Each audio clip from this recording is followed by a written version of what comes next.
बिस्मिल्लाहिर्रहमानिर्रहीम। अस्सलाम वालेकुम एवरीवन, क्या हाल चाल है आप सबके। उम्मीद करती हूँ आप सब बिल्कुल ठीक होंगे और मैं भी बिल्कुल ठीक हूँ। तो आज का मेरा व्लॉग जो कि मैं शुरू कर रही हूँ मॉर्निंग से, तो ये मेरी पहली वाली मॉर्निंग नहीं है, ये मेरी दूसरी मॉर्निंग हो चुकी है। ये नहीं कि पहले मैं आयशा को उठाने के लिए सुबह उठी थी और उसको मैंने स्कूल भेजा, और फिर सर्दी बहुत ज़्यादा हो रही थी और मैंने सोचा फिर अब मैं लेट जाती हूँ, बाद में थोड़ा कुछ नाश्ता वगैरह बना लूँगी। तो फिर मैं जब उठी तो बज रहे थे 10 और तब तक नाश्ता बन चुका था। तो जब मैं बाहर आई तो नाश्ता रेडी था और यहाँ पर अब मैं कर रही हूँ नाश्ता। तो नाश्ते में बनाया सना ने बैंगन बैंगन फ्राई किए हैं उसने, जो कि बहुत ही मज़े के थे। बहुत बहुत बहुत ज़्यादा डिलीशियस थे ये। इसको खाने में मुझे बहुत मज़ा आया। काफ़ी देर के बाद हम लोगों ने ये बनाया है, लेकिन इंशाल्लाह ज़रूर इसकी रेसिपी आपके साथ शेयर करूँगी मैं। और उसके बाद नाश्ता ख़त्म किया और सफाई रोज़ की तरह बहुत ज़रूरी होती है ये। वैसे मैं कोशिश करती हूँ कि मैं घर में गंद ना डलने दूँ, हर टाइम साफ़ करती रहती हूँ, लेकिन मेरी बेटियाँ हैं और वो बहुत ज़्यादा ना, हर टाइम उनका ही होता है खाना चीज़ खाई और वहीं पर रैपर फेंक दिया। मैं काफ़ी ज़्यादा समझाती भी रहती हूँ उनको कि इनको डस्टबिन में ही फेंकना है आपने, लेकिन फिर भी खैर बच्चियाँ इंशाल्लाह समझ जाएंगी वो भी। तो उसके बाद सफाई की ख़त्म और उसके बाद किचन की बारी थी। किचन के बर्तन धोए मैंने, फटाफट से धो लिए और पूरा किचन साफ़ कर लिया, क्योंकि आज मुझे वॉश करने थे किचन क्लॉथ्स, यानी कि जिनको हम अपनी ज़ुबान में पोने बोलते हैं, वो साफ़ करने थे। मेरा ये होता है कि मैं जब भी रोटी बनाती हूँ तो ज़्यादातर पोने की मदद से ही बनाती हूँ। कुछ लोग होते हैं कि जो चिमटा यूज़ कर लेते हैं, उसकी चम्मच की मदद से बनाते हैं रोटी, लेकिन मुझसे वैसे रोटी नहीं पकती है। तो फिर ऑयल वाली रोटी भी हो या सूखी रोटी हो या पराठा हो, वो सब मुझे पोने के साथ ही बनाना होता है। तो उसकी वजह से पोना मेरा थोड़े से नहीं, थोड़े ज़्यादा ही गंदे हो जाते हैं, और इसकी वजह से वैसे मुझे काफ़ी दफ़ा डांट भी पड़ चुकी है, लेकिन आदत है। कहते हैं ना आदत नहीं जाती तो वाकई आदत नहीं जाती।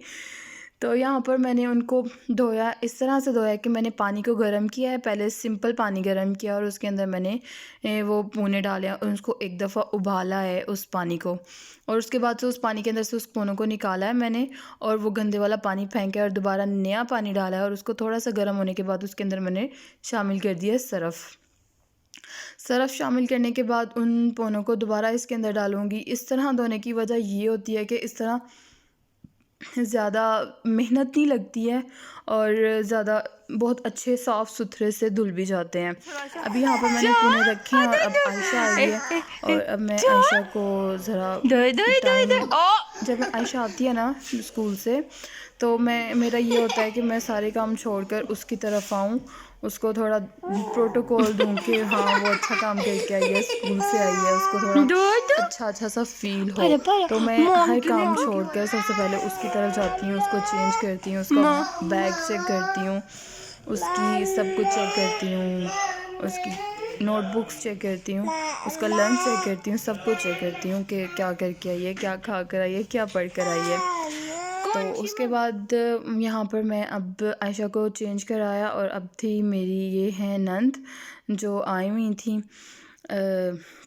रहने के लिए, लेकिन आज वो चली गई हैं।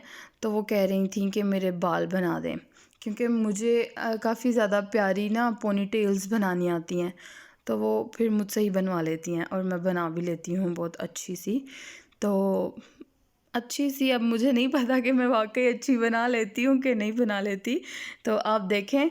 और इंशाल्लाह अगर आप चाहते हैं कि मैं आपके साथ थोड़े हेयर स्टाइल के वीडियोस भी शेयर करूं, तो आप ज़रूर मुझे कमेंट बॉक्स में बताइएगा। मैं स्कूल गोइंग बच्चियां जो होती हैं उनके लिए अच्छे अच्छे हेयर स्टाइल्स की वीडियोस आपके साथ ज़रूर शेयर करूंगी। खैर ये तो बात थी दूसरी अक्सर मुझे समझ नहीं आती वॉइस ओवर करते टाइम कि मुझे क्या बोलना है क्या नहीं बोलना, और फिर जब मैं दोबारा अपना वॉइस ओवर सुनती हूँ या अपनी वीडियो देखती हूँ और फिर मुझे हंसी आती है, हल्ला मैं क्या बोल रही हूँ खैर ये भी बात थी दूसरी तो यहाँ पर मैंने उनकी बनाई है पोनी और फ्रेंच टेल बनाई है फ्रेंच, और मैं दोबारा जा रही हूँ अब किचन में, क्योंकि मैंने पुणे रखे हुए थे, उनको अच्छी तरह से उनको उनके अंदर से जो ऑयल वगैरह था वो निकल आया। और अब इन सारों को मैं कर दूँगी ब्रश लगा के धोकर। तो आ गई हूँ मैं बाहर और अब मैं लगा रही हूँ ऑयल अपनी अम्मी के सर पे, यानी कि अपनी सास अम्मी के सर पे। तो उनके सर में हो रही थी काफ़ी ज़्यादा दर्द, तो उन्होंने कहा मेरे सर में तेल लगा दो। मैंने थोड़ी सी उनकी मालिश की और उनके सर में तेल लगाया और ब्रश किया और उनकी कंघी कर दी और थोड़ी देर के लिए सुकून से। तो यहाँ पर अब आ गया है लंच का टाइम और यहाँ पर हमने बनाया आज आलू का सालन और साथ में थे चावल, चिकन वाले चावल बनाए हैं, साथ चिकन पुलाव बनाया है आज हमने साथ, और इसके साथ आलू का सालन बनाया। वैसे हमने बनाया चिकन पुलाव ही था, लेकिन फिर क्या होता है कि रात को भी चावल चल जाते हैं, लेकिन सुबह नाश्ते के टाइम फिर सालन नहीं होता, मुश्किल होती है, कुछ भी बनाना पड़ता है उस टाइम। तो फिर हमने साथ ये बना लिया था कि चलो नाश्ते के टाइम हम इजी हो जाएंगे। तो यहाँ पर मैंने कर लिया है खाना खा रही हूँ और यहाँ पर बनाई जा रही है अब्बू जी के लिए रोटी, क्योंकि वो चावल कम ही खाते हैं, क्योंकि उनको है डायबिटीज़। इस वजह से वो चावल बहुत अवॉइड करते हैं, बहुत कम खाते हैं। तो ये अम्मी लेकर आई थी बर्तन धोने वाला ऑयल। सुना है कि इससे बहुत अच्छे बर्तन धुल जाते हैं, एकदम चमक जाते हैं कि बर्तन से आपका अपना चेहरा नज़र आता है। ऐसी डेफिनेशन उन्होंने मुझे इस ऑयल की दी थी। तो उसको मैंने डाला है बॉटल के अंदर और अब मैं इसको जब इस ऑयल के साथ बर्तन धोऊंगी तो इंशाल्लाह ज़रूर आपको बर्तन बिफ़ोर आफ्टर दिखाऊंगी कि धोने से पहले कैसे थे और धोने के बाद कैसे हैं। तो यहाँ पर अब दोबारा से एक बार घर में बहुत ज़्यादा गंद पड़ चुका है, हर चीज़ बिखरी हुई है। बच्चों का यही काम होता है पूरा दिन। और अब मैं यहाँ से सारा कुछ समेटूंगी और अब देखें यहाँ पर मैंने सारा कुछ समेट दिया है। बस मेरा पूरा दिन यही होता है कि मुझे जहाँ पे गंद नज़र आए वहाँ से साफ़ कर दूँ, बस ये होता है कि साफ़ रहे हर टाइम। इस वजह से मुझे इतनी मुश्किल नहीं पड़ती। अब मैं आई हूँ रूम में और आप कमरे का हाल देख सकते हैं। ये जब मैं साइड पे होती हूँ वो दोनों घुस जाती हैं कमरे में, साथ अपनी फ्रेंड को भी ले आती हैं, तो वो फिर ऐसे ही गंद पड़ जाता है। लेकिन कोई नहीं, मेरे लिए कोई मुश्किल नहीं है, मुझे आदत पड़ चुकी हुई है। मैं यूँ चुटकी मारती हूँ और वो काम हो जाता है। और अब मैंने सोचा इनको पढ़ाने से पहले अगर कमरा साफ़ करूँगी तो भी गंद डलेगा, तो मैं ऐसा करती हूँ पहले मैं इनको पढ़ा लेती हूँ, उसके बाद मैं कमरे को अच्छी तरह से साफ़ कर लूँगी। तो यहाँ पर पहले मैं आमना को अपने साथ बैठाकर नहीं पढ़ाती थी, यानी कि पहले आयशा को पढ़ाती थी फिर आमना को पढ़ाती थी। लेकिन क्या होता है तब फिर मुझे आमना डिस्टर्ब करती रहती है, वो आयशा की को भी मुश्किल होती है। फिर जब मैं इसको अपने साथ बैठाती हूँ तो उसको होता है कि बस बिल्कुल मुझे टेंशन मिले, सारी टेंशन मुझे ही मिले, आयशा की तरफ मामा बिल्कुल भी ना देखें। तो फिर ये होता है मुझे काफ़ी ज़्यादा मुश्किल होती है इन दोनों को इकट्ठा बिठाकर पढ़ाने में। अल्हम्दुलिल्लाह। इधर देख के बोलो ना, व्हाट शुड वी से आफ्टर स्नीजिंग। हाँ, क्या कहते हैं? बिस्मिल्लाह। नहीं, अभी तो आपने मुझे बताया। अल्हम्दुलिल्लाह। तो ये था कुछ आयशा को मैं पढ़ा रही थी यहाँ पे। आमना इन दोनों को पढ़ाते टाइम मुझे जहरा भी बहुत तंग करती है। उसका होता है कि मैं इनसे पेंसिल खींचूं, इनसे इनकी बुक्स ले लूं और आयशा जल्दी से राइट करो। बस उसका यही होता है और बहुत ज़्यादा तंग करती है वो भी मुझे इस टाइम। ये टाइम मेरे लिए बहुत मुश्किल का होता है, मुझे अपने आप को बहुत सब्र देना होता है कि नहीं बच्चे हैं, इनको कुछ नहीं कहना। और मेरी आदत है थोड़ी, मैं बहुत जल्दी हाइपर हो जाती हूँ और फिर जब मैं हाइपर हो जाती हूँ फिर मुझसे कंट्रोल नहीं होता और मुझसे किसी ना किसी एक बच्चे को बहुत मार भी पड़ जाती है। इसी तरह होता है और उस चक्की में ज़्यादातर आमना ही आती है मेरी और उसको ही ज़्यादा मार पड़ती है मेरे से।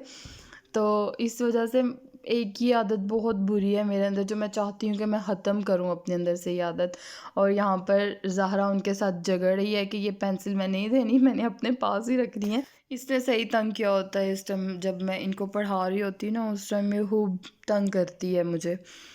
खैर इस टाइम तो फिर बच्चे हैं, करते हैं, ये बात मुझे भी सोचनी चाहिए और मैं कोशिश भी करती हूँ कि मैं अपने आप को थोड़ा चिल रखूँ, अपने आप को थोड़ा ठंडा रखूँ और मुझे इतना ज़्यादा गुस्सा ना आए। बहुत बुरी आदत है मेरे अंदर कि मुझे बहुत जल्दी गुस्सा आ जाता है, लेकिन इंशाल्लाह टाइम के साथ साथ इंसान की आदत, कुछ लोग कहते हैं कि पुख्ता हो जाती हैं, लेकिन अगर इंसान कंट्रोल करना चाहे तो उसकी वो आदत ख़त्म भी हो जाती हैं।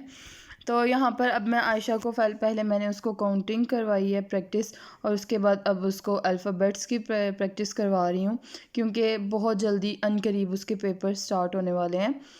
तो खैर, मेरा व्लॉग यहाँ पर ही मैं करती हूँ ख़त्म। यहाँ पर मैं आयशा को पढ़ाकर आमना वगैरह को हो चुकी हूँ फ़ारिग, रूम मैंने कर दिया है साफ़, और आयशा का यूनिफ़ॉर्म वगैरह भी सेट करके रख दिया है ताकि मैं उसे सुबह जल्दी जल्दी से रेडी कर सकूँ, मुझे सुबह टेंशन ना हो। उम्मीद करती हूँ आपको ये मेरी वीडियो अच्छी लगी होगी, और अगर आपको मेरी ये वीडियो अच्छी लगी है तो इसको लाइक करें, मेरी वीडियो को शेयर करें, और मेरे चैनल को सब्सक्राइब करना तो बिल्कुल मत भूलिएगा। मुझे आपकी सपोर्ट की और आपकी दुआओं की बहुत ज़रूरत है। दुआओं में याद रखिएगा। अल्लाह हाफ़िज़।